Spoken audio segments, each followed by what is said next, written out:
कालीघाट की घनी रात। घड़ी की सुइयां जैसे ही 12 पर रुकी, मंदिर की विशाल घंटी अपने आप टना उठी।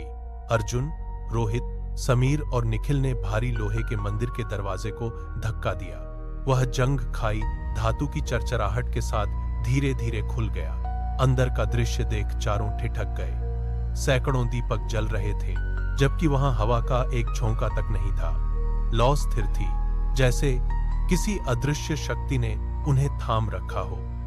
फर्श पर बिछी धूल में उनके जूतों की आहट गूंज रही थी। दीवारें ठंडी और सीलन भरी थीं। निखिल ने एक कदम और बढ़ाया तो उसे लगा जैसे पत्थरों के पीछे से कोई फुसफुसा रहा हो। चारों दोस्त गर्भगृह की ओर बढ़ रहे थे, लेकिन हर कदम के साथ उनके दिल की धड़कन तेज होती जा रही थी। वे जानते थे कि वे एक ऐसी जगह आ गए हैं जहां से लौटने का रास्ता अब उनके हाथ में नहीं है। मंदिर का मुख्य द्वार उनके पीछे बंद होने ही वाला था और अंधेरा धीरे धीरे उनकी ओर रेंग रहा था। अर्जुन ने अपनी टॉर्च का बटन दबाया और रोशनी बुझ गई। गर्भगृह के भीतर केवल जलते दीपों की मध्यम पीली रोशनी बची थी। चारों की निगाहें सामने टिकी थीं। शिवलिंग के पास एक आकृति घुटनों के बल बैठी थी। उसके कंधे के ऊपर कुछ भी नहीं था, बस खाली जगह। वह बिना सिर वाला पुजारी था। उसके हाथ में तांबे का लोटा था। वह धीरे धीरे शिवलिंग पर जल की धार गिरा रहा था। पानी की बूंदें पत्थर पर गिरने की आवाज सन्नाटे में हथौड़े की तरह गूंज रही थी। अचानक मंदिर की दीवारों से मंत्रोच्चार की गूंज उठने लगी। वह आवाज किसी इंसान की नहीं, बल्कि पत्थरों के रगड़ने जैसी कर्कश थी। मंत्रों की ध्वनि कानों में सुइयों की तरह चुभने लगी। समीर ने अपने कान ढंक लिए। निखिल का शरीर कांपने लगा। उस बिना सिर वाले पुजारी की हरकतें बिल्कुल सामान्य थीं, जैसे वह सदियों से वहां यही कर रहा हो। हवा में नमी और पुराने इत्र की गंध घुल गई। वे चारों अपनी जगह जम गए थे। पुजारी के हिलते हुए कंधों की लयबद्ध गति देख उनका दम घुटने लगा था। वे पीछे हटने की कोशिश कर रहे थे, लेकिन उनके पैर फर्श पर जड़ हो गए थे। मंत्रों की कर्कश गूंज के बीच पुजारी अचानक स्थिर हो गया। वह धीरे धीरे मुड़ने लगा। उसके कंधों के ऊपर जो गर्दन होनी चाहिए थी, वहां सिर्फ गहरा, निगल लेने वाला अंधकार था। कोई चेहरा नहीं था, कोई आंखें नहीं थीं, बस एक खालीपन था जो कमरे की रोशनी को सोख रहा था। अर्जुन की सांसें रुक गईं। वह बिना सिर वाला साया अब सीधा उनकी ओर देख रहा था। रोहित घबराकर पीछे की ओर झटके से हटा। अंधेरे में उसे कुछ दिखाई नहीं दिया और उसका पैर जमीन पर रखे एक पुराने पीतल के बर्तन से टकरा गया। बर्तन फर्श पर लुढ़कते हुए खनखनाया। वह आवाज पूरे मंदिर में किसी चीख की तरह गूंज उठी। उस खनखनाहट के जवाब में मंदिर का मुख्य भारी दरवाजा एक झटके के साथ बंद हो गया। लकड़ी के पल्लों के आपस में टकराने की गूंज ने पूरे गर्भगृह को हिला दिया। अब बाहर निकलने का रास्ता पूरी तरह बंद हो चुका था। चारों दोस्त अब उस बंद मंदिर के भीतर उस बिना सिर वाले पुजारी के साथ कैद थे। सन्नाटा फिर से छा गया, लेकिन इस बार वह पहले से कहीं ज्यादा भारी था। दरवाजा बंद होते ही चारों ने उसे जोर से पीटा। लकड़ी के भारी पल्लों पर नाखूनों के निशान बन गए, लेकिन दरवाजा टस से मस नहीं हुआ। उसी क्षण मंदिर की पत्थर की दीवारों पर लाल रंग की लकीरें उभरने लगीं। ताजा खून की तरह गाढ़ा पदार्थ दीवारों पर बहते हुए एक वाक्य बना गया, मेरा सिर किसने छिपाया। निखिल ने दीवार से अपना हाथ खींच लिया। वह तरल पदार्थ उसके हाथों पर फैल गया था। समीर घबराहट में पीछे की ओर मुड़ा। पुजारी उसके ठीक पीछे खड़ा था। बिना एक भी शब्द बोले पुजारी ने अपनी ठंडी हथेली समीर के सामने बढ़ाई। उस हथेली पर एक सूखा हुआ इंसानी सिर रखा था। सिर की त्वचा हर सेकंड अपनी बनावट बदल रही थी। कभी वह झुर्रियों से भरा बूढ़ा दिखता, कभी किसी मासूम बच्चे जैसा। समीर की नजरें उस सिर पर जम गईं। अचानक उस सिर की आंखें समीर की आंखों से जा मिली। देखते ही देखते वह चेहरा समीर के चेहरे जैसा हूबहू हो गया। समीर का गला सूख गया। वह चिल्लाने के लिए मुंह खोलता, पर आवाज हलक में ही फंस गई। वह सिर अब मुस्कुरा रहा था, जो समीर के अपने होठों की तरह दिख रहा था।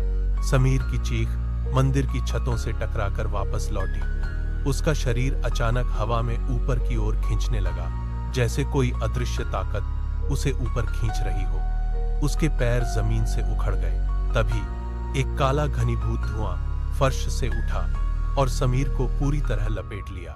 वह धुआं उसे भीतर ही भीतर निगलने लगा। चंद सेकंड के भीतर ही समीर का अस्तित्व हवा में गायब हो गया। जब वह काला गुबार छंटा तो वहां सिर्फ समीर की टॉर्च गिरी हुई मिली, जिसका लेंस फर्श पर टकराकर टूट गया था। अर्जुन, रोहित और निखिल ने पीछे मुड़कर नहीं देखा।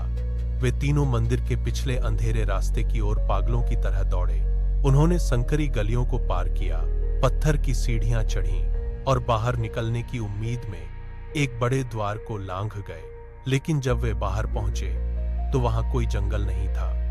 वे फिर से उसी गर्भगृह के केंद्र में खड़े थे। चारों तरफ वही शिवलिंग और वही पत्थर के खंभे थे।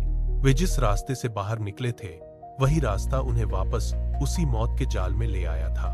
गर्भगृह के भीतर सन्नाटा एक झटके के साथ टूट गया। मंदिर की हर एक छत से लटकी सैकड़ों घंटियां एक साथ टना उठी। यह शोर इतना तीव्र था कि पत्थर के खंभे थरथराने लगे। निखिल ने अपने कान बंद कर लिए, पर आवाज सीधे मस्तिष्क में गूंज रही थी। अचानक गर्भगृह की अंधेरी कोनों से हरकत हुई। फर्श के पत्थर सरकने लगे और वहां से दर्जनों आकृतियां ऊपर उठने लगीं। वे सभी बिना सिर वाले पुजारी थे। उनके हाथों में चमकते हुए लोहे के त्रिशूल थे। वे धीरे धीरे अर्जुन, रोहित और निखिल की ओर बढ़ने लगे। उनके धड़ के ऊपर कुछ नहीं था, केवल एक खाली अंधेरा। उन्होंने त्रिशूलों को जमीन पर पटकते हुए एक घेरा बनाना शुरू कर दिया। अब वे तीनों दोस्त एक छोटे से दायरे में सिमट गए थे। पुजारियों की संख्या बढ़ती ही जा रही थी। हर दिशा से, खंभों के पीछे से नए पुजारी निकलकर आ रहे थे। मौत का यह घेरा अब पूरी तरह बंद हो चुका था। अर्जुन ने पीछे देखा, रास्ता गायब था। रोहित ने हाथ बढ़ाया, पर त्रिशूलों की नोकें उनके सीने के चंद इंच दूर रुक गईं। मंदिर की हवा अब भारी हो चुकी थी। रोहित ने जमीन पर पड़े एक भारी त्रिशूल को झटके से उठा लिया। उसने पूरी ताकत के साथ अपने सामने खड़े पुजारी के सीने में वार किया। लोहे की नोक पुजारी के आर पार निकल गई, लेकिन वह नहीं रुका। पुजारी ने अपना हाथ आगे बढ़ाया और अपनी ठंडी, सख्त उंगलियों से रोहित की गर्दन को जकड़ लिया। रोहित ने खुद को छुड़ाने के लिए संघर्ष किया। उसके पैर हवा में छटपटाने लगे। पुजारी ने एक झटके के साथ अपनी पकड़ को मरोड़ा। एक भयानक चटकने की आवाज मंदिर के सन्नाटे को चीर गई। रोहित का सिर उसके धड़ से अलग होकर जमीन पर जा गिरा। कटा हुआ सिर लुढ़कते हुए अर्जुन के पैरों के पास आकर रुका। उसने अपनी आंखें खोली और अर्जुन की ओर देखकर एक खौफनाक मुस्कान बिखेरी। सिर की आवाज गूंजी, अब इसे मेरा सिर मिल गया। पुजारी के हाथ से रोहित का धड़ बेजान होकर गिर पड़ा। अर्जुन यह मंजर देखकर पत्थर की तरह जम गया। अगले ही पल वे सभी बिना सिर वाले पुजारी एक साथ गायब हो गए। गर्भगृह में अब सिर्फ अर्जुन, निखिल और फर्श पर पड़ा वह कटा हुआ सिर बचा था। निखिल ने मुड़कर नहीं देखा। वह मंदिर के पिछले रास्ते से बाहर की ओर भागा। उसके पैर पत्थरों से टकरा रहे थे और सांसें उखड़ रही थीं। वह गांव की मुख्य सड़क पर आ गया। वहां सन्नाटा इतना गहरा था कि उसके अपने जूतों की आवाज गूंज रही थी। उसने बाएं देखा, फिर दाएं। गांव की गलियां पूरी तरह खाली थीं, खिड़कियां खुली थीं, लेकिन अंदर कोई हलचल नहीं थी। निखिल एक घर के सामने रुका और दरवाजा खटखटाया। कोई जवाब नहीं आया। उसने फिर जोर से दस्तक दी, पर अंदर से सिर्फ खालीपन महसूस हुआ। अचानक सन्नाटा टूट गया। गांव के हर घर के भीतर से एक साथ घंटी की तेज आवाज आने लगी। यह आवाज मंदिर की घंटियों जैसी ही थी। निखिल के रोंगटे खड़े हो गए। वह सड़क के बीचों बीच जम गया। हर घर का दरवाजा धीरे धीरे अपने आप खुलने लगा। अंधेरे कमरों से पीतल की घंटियों की खनखनाहट बाहर आने लगी। निखिल ने पीछे मुड़कर देखा। मंदिर का रास्ता गायब हो चुका था। वह अब पूरी तरह से इस गूंजते हुए गांव के जाल में फंस चुका था। हर दिशा से घंटियों की आवाज उसे घेर रही थी। निखिल सड़क पर पीछे की ओर कदम बढ़ाता है, लेकिन हर तरफ से बिना सिर वाले लोग बाहर निकल रहे हैं। वे सब एक साथ निखिल की ओर बढ़ने लगे। उनके हाथों में पकड़े त्रिशूल सड़क के पत्थरों पर घिस रहे हैं, जिससे एक तीखी आवाज पैदा हो रही है। निखिल भागने की कोशिश करता है, पर रास्ता बंद है।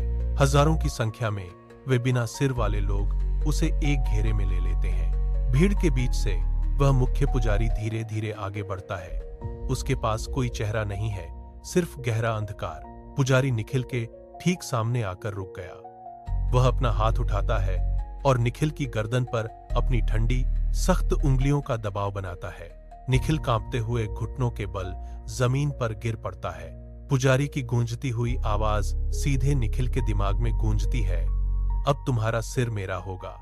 निखिल का हाथ हवा में कांपता है। वह कुछ कहना चाहता है, लेकिन उसका गला पूरी तरह जकड़ा हुआ है। वह अपनी लाचारी में जमीन को नाखूनों से खुरचने लगता है, पर कोई रास्ता नहीं बचता। सूरज की पहली किरण कालीघाट के मंदिर की सीढ़ियों पर पड़ी। ग्रामीण वहां जमा हो गए। सीढ़ियों पर 4 टॉर्च बिखरी पड़ी थीं, जिनकी बैटरी अब खत्म हो चुकी थी।